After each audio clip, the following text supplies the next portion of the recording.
Sir இவங்க இறந்துட்டாங்க sir. இறந்துட்டாங்களா?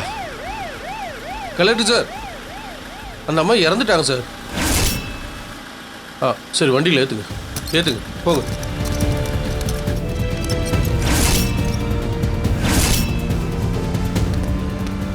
Sir, GH கொண்டு போக சொல்லியிருக்கேன். ஐயோ கடவுளே, எங்களுக்கு மட்டும் ஏன் இப்படி ஒரு சோதனை?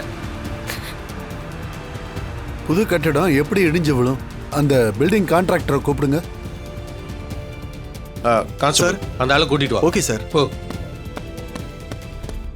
சார் எங்க போறீங்க? கலெக்டர் சார் உங்களை கூப்பிடுறாரு. வாங்க போலாம், வாங்க.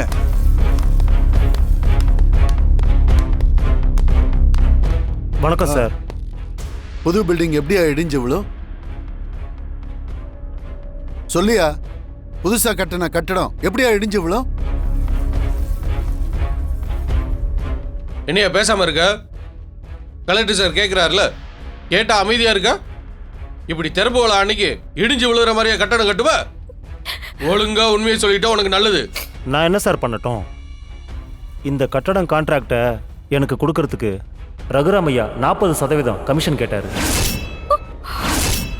இந்த தொகுதிய பெண்கள் தொகுதியா மாத்தினதும் அவரை தான் பொண்டாட்டிய தலைவி ஆக்கி கொள்ளடிக்க ஆரம்பிச்சிட்டாரு. நீ சொல்றத நான் எப்படி நம்புறது?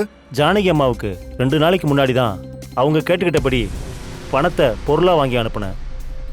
நீங்கள் வேணா அவங்க வீட்டை சோதனை போட்டு பாருங்க. இன்ஸ்பெக்டர் சார், நீங்க முதல்ல ரகுராம் ஐயா வீட்டை சோதனை போடுங்க. இவன் சொன்ன மாதிரி அங்கே ஏதாவது கிடைச்சதுன்னா சரிங்க சார், நீங்க நேரா ஓகே அவங்க இருக்கிற கோவிலுக்கு வந்துருங்க. Okay sir. இந்த பில்டிங்கை குவாலிட்டி செக் பண்ண அந்த என்ஜினியரையும் கோவிலுக்கு வர சொல்லுங்க. இந்த கான்ட்ராக்டை கைது பண்ணி கூட்டு வாங்க. நம்ம இப்பவே கோவிலுக்கு போகணும். சரிங்க சார். கான்ஸ்டபிள், அவரை கூட்டு வாங்க. சரிங்க சார். இது எல்லாமே இந்த புவனாவோட வேலைன்னு நினைக்கிறேன். இது உடனே கதிர்கிட்ட ஃபோன் பண்ணி சொல்லி ஆகணும்.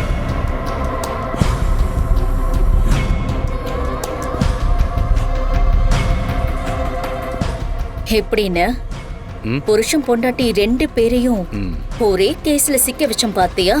நீ யாருமா? ஜானகி அவ கையால கலசத்துக்கு தண்ணி ஊத்த போறாளா? வாங்க, அவங்க 2 பேர் கைதாக்கி போற அழக ரசிக்கலாம். போலாம். மணல், சிமெண்ட், கம்பி எல்லாம் நீங்க சொன்ன இடத்துல தான் வாங்கணும்னு, அதனால தான் பில்டிங் இடிஞ்சு விழுந்துருச்சுன்னு முத்து சொல்லியிருக்காரு.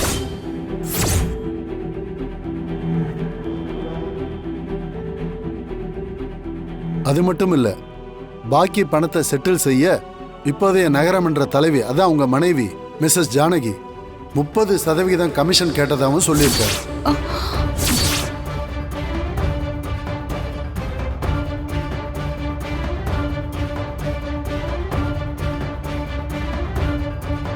இல்ல சார், இது கண்டிப்பா எங்களை மாற்றத்துக்கு யாரோ வேணும்னே பண்ண சூழ்ச்சி. இது நானோ என் மனைவியோ அப்படிப்பட்டவங்க கிடையாது. சார், ரகுராமையாவை பத்தியும் ஜானகி அம்மாவை பத்தியும் உங்களுக்கு தெரியாதா என்ன? இத்தனை வருஷமா ரகுராமையா இந்த ஊருக்கு தலைவராக இருந்திருக்காரு. இப்படி ஒரு குற்றச்சாட்டு இதுவரைக்கும் இவர் மேல வந்ததே இல்லை. ரகுராமையாவை நாங்க எல்லாரும் நேர்மையின் மறு உருவமா நினைக்கிறோம். இங்க பாருங்க, எனக்கும் அவங்கள பத்தி நல்லாவே தெரியும். நான் ஒன்றும் வேணும்னே அவங்க மேல அவதூறு போடல. இந்த கான்ட்ராக்டர் சொன்ன வாக்குமூலத்தை அடிப்படையா வச்சுதான் இவங்க வீட்டை இன்ஸ்பெக்டரை வச்சு சோதனை போட்டோம்.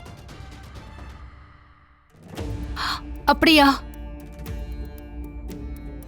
சொல்றா, யாருக்கிட்ட கொடுத்த? ஜானகி அம்மாட்ட கொடுத்தேன் சார். நீ கொடுத்தது எங்க வச்சாங்க தெரியுமா உனக்கு?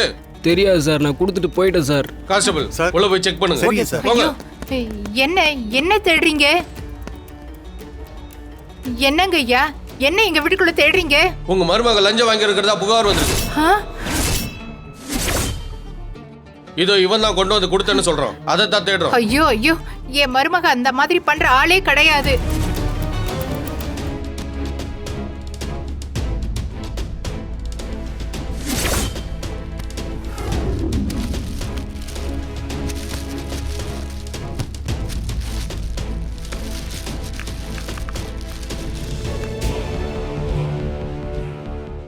கலெக்டர் சார், யார பார்த்து என்ன பேசுறீங்க?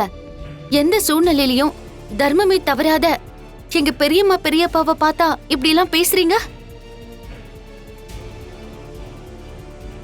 அவங்க எப்படிப்பட்டவங்கன்னு இந்த ஊருக்கே தெரியும்.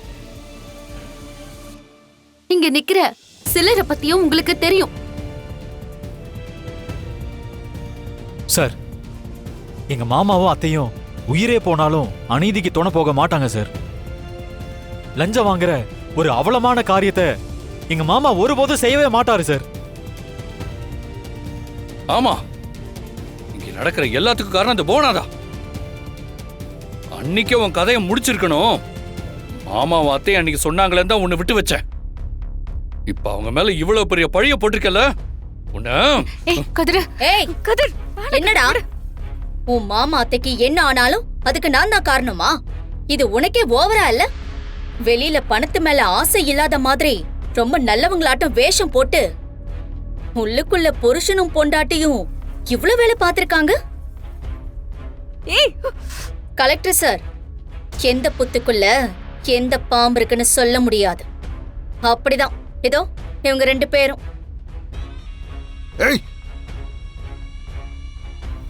கைது பண்ணி கேஸ போட்டு உள்ள தள்ளுங்க.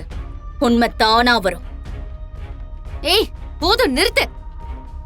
இந்த கான்ட்ராக்டர் முத்து உன்னுடைய பினாமின்னு எங்க எல்லாருக்கும் தெரியும். ஏய், தேவையில்லாததெல்லாம் பேசிக்கிட்டு இருக்காத. இப்ப அவன் கட்டின கட்டடம் இடிஞ்சு விழுந்திருக்கு.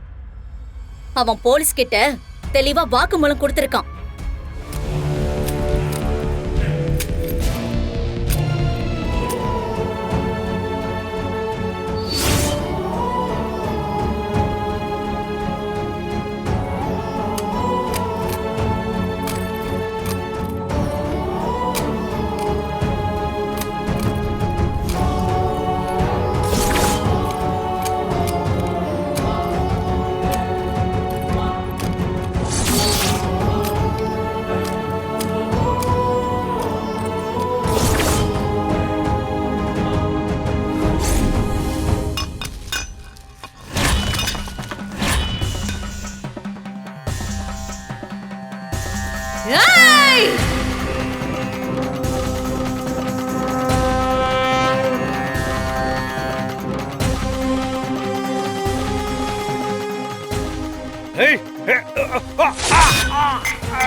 நான் இப்ப சொல்றேன், இந்த சித்திர திருவிழா முடியறதுக்குள்ள நான் எங்க பெரியம்மாவையும் பெரியப்பாவையும் அவங்க எந்த தப்பும் பண்ணலன்னு நிரூபிச்சு அவங்கள வெளியில கொண்டு வருவேன்.